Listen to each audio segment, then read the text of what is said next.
श्रीलंका के मैच में टूटी रोमांच की सारी हदें। फाइनल से पहले सूर्या की टीम को चेतावनी।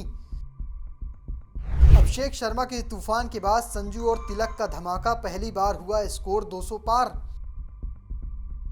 प्रथम निशंका और कुशल परेरा ने उड़ाई धज्जियां, लेकिन सुपर ओवर में हुआ भयंकर नाटक। एशिया कप 2025 के फाइनल मुकाबले से ठीक पहले भारतीय टीम अपना आखिरी लीग मुकाबला खेल रही थी और इस लीग मुकाबले में जो हुआ वो हमेशा याद रखा जाएगा, क्योंकि अभी तक एशिया कप में किसी भी टीम ने 200 रन नहीं बनाए थे, लेकिन भारतीय टीम ने 200 रन भी बनाए और 200 रन बचा भी नहीं पाई, क्योंकि श्रीलंकाई बल्लेबाजों ने धाकड़ बल्लेबाजी की। इस एशिया कप का पहला शतक प्रथम निशंका ने कूट दिया और इसके बावजूद भी श्रीलंका की टीम ये मुकाबला जीत नहीं पाई। मुकाबला हारे भी नहीं, क्योंकि वो मुकाबला सुपर ओवर में पहुंच गया था और सुपर ओवर में भारतीय टीम के सामने मात्र 3 रनों का टारगेट था, जिसे बड़े ही आराम से कप्तान सूर्य कुमार यादव ने एक गेंद में हासिल कर लिया। लेकिन हुआ कैसे, ये कारनामा किया किसने किसने आखिरी ओवर में गेंदबाजी की कमान संभाली, कैसे जीता हुआ मुकाबला या कहीं शतक के बाद भी श्रीलंका हार गई, चलिए आपको इस वीडियो में दिखाऊंगा और यह भी बताऊंगा कि अभिषेक शर्मा ने कौन से रिकॉर्डों को चकनाचूर किया है। श्रीलंका के खिलाफ भारत की बल्लेबाजी में शुरुआत खराब रही। सलामी बल्लेबाज शुभमन गिल 4 रन के व्यक्तिगत स्कोर पर पावर प्ले में ही आउट हो गए। तीसरे नंबर पर बल्लेबाजी करने आए कप्तान सूर्य कुमार यादव भी 12 रन बनाकर आउट हो गए। इसी बीच अभिषेक शर्मा ने महज 22 गेंदों पर अपने टी20 कैरियर का 5वां 50 जड़ा, लेकिन उनकी पारी ज्यादा देर तक टिक नहीं सकी। 31 गेंदों पर 61 रनों की पारी खेलकर वो आउट हो गए। इसके बाद तिलक वर्मा और संजू सैमसन ने 66 रनों की साझेदारी की, तभी एक चौके और 3 छक्के की मदद से 39 रन बनाकर खेल रहे संजू सैमसन आउट हो गए। आज 2 रन बनाकर हार्दिक पांड्या आउट हो गए। तिलक वर्मा के 49 रनों की बदौलत टीम इंडिया 200 का आंकड़ा पार कर पाई। एशिया कप 2025 में पहली बार ऐसा हुआ जब किसी टीम ने 200 रनों का आंकड़ा छुआ था। टीम इंडिया पहली बार 200 रन बनाई और खुशी से झूम उठी, क्योंकि यहां से लगने लगा था श्रीलंका जो बैक टू बैक 2 मुकाबले हार कर आई है, क्या वो ये मुकाबला चेस कर पाएगी। लेकिन प्रथम निशंका और कह सकते हैं कुशल परेरा ने कमाल की बल्लेबाजी की, वो तो मैं आपको दिखाऊंगा। लेकिन अगर बात करें श्रीलंका की गेंदबाजी की, तो वो काफी हद तक लचर रही। 4-5 गेंदबाजों ने गेंदबाजी की, सबको सफलता मिली है और इसमें कह सकते हैं महेश तीक्ष्णा रहे हो, दशुन शनाका रहे हो, वनिंदु हशरंगा रहे हो, अशलंका रहे हो या फिर दुष्यंता चमीरा, सबको सफलताएं मिली। अब बारी थी रनचेज की। क्या हुआ था दूसरी पारी में, पहले वो देख लीजिए। 203 रनों के लक्ष्य का पीछा करने उतरी श्रीलंकाई टीम को पहले ओवर की चौथी गेंद पर हार्दिक पांड्या ने झटका दिया। उन्होंने कुशल मेंडिस को चलता कर दिया। इसके बाद प्रथम निशंका का साथ देने कुशल परेरा मैदान में आए। दोनों के बीच 70 गेंदों पर 127 रनों की साझेदारी हुई। दोनों ने मिलकर 10 ओवर में 114 रन जोड़े, जो इस एशिया कप में 10 ओवर का सर्वोच्च स्कोर है। हालांकि 13वें ओवर में 58 रन बनाकर खेल रहे कुशल परेरा को चक्रवर्ती ने चलता कर दिया। थोड़ी देर बाद कमेंडो मेंडिस भी 3 रन बनाकर आउट हो गए, लेकिन 52 गेंदों पर प्रथम निशंका ने शतक ठोक दिया।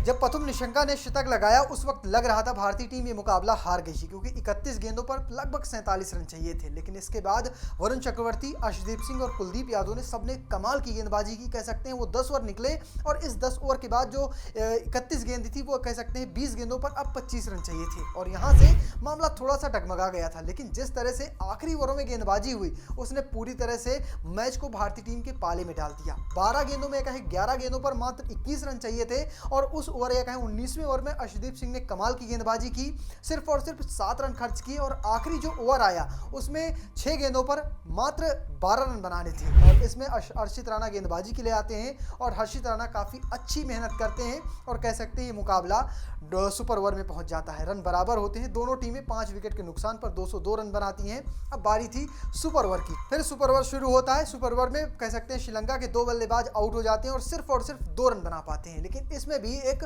बड़ी कंट्रोवर्सी हो जाती है। जब जो इस कह सकते हैं सुपर ओवर की चौथी गेंद फेंकी गई उसमें क्या हुआ कि अर्शदीप सिंह ने गेंदबाजी की।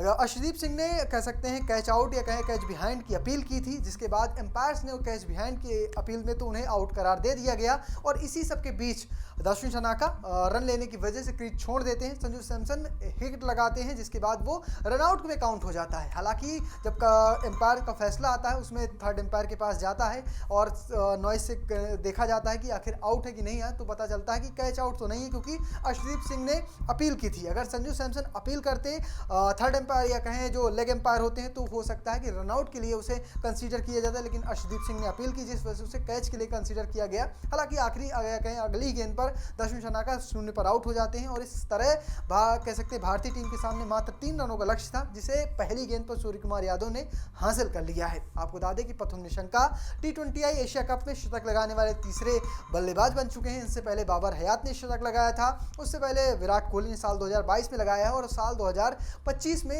प्रथम निशंका ने कारनामा किया है। इसके बाद अगर बात करें अभिषेक शर्मा की, तो अभिषेक शर्मा ने भी कई सारे रिकॉर्ड चकनाचूर कर दिए हैं। अभिषेक शर्मा T20I के नंबर 1 बल्लेबाज हैं और उन्होंने इस महामुकाबले में इस एशिया कप में 6 इनिंग खेली हैं और इस 6 इनिंग में उन्होंने 300 रन पूरे कर लिए हैं और एशिया कप के इतिहास में आज तक कोई भी बल्लेबाज पूरे 300 रन नहीं बनाए। सबसे ज़्यादा रनों की बात करें तो 285 बाबर रिजवान के थे और इसके साथ साथ विराट कोहली के 275 रन के आसपास थे। तो कुछ इस तरह से अभिषेक शर्मा के नाम एक और खास रिकॉर्ड हो गया है। बैक टू बैक तीसरी पारी में उन्होंने 50+ स्कोर बनाया है और इस पूरे एशिया कप में उनका स्कोर कभी भी 30 से कम रहा ही नहीं है। तो फिलहाल आपको क्या लगता है, क्या पाकिस्तान के खिलाफ भी भारतीय टीम कुछ ऐसा प्रदर्शन करेगी जिससे जीत मिलेगी? कमेंट बॉक्स में लिखना और पेज को फॉलो करना, चैनल को सब्सक्राइब करना बिल्कुल मत भूलना। धन्यवाद।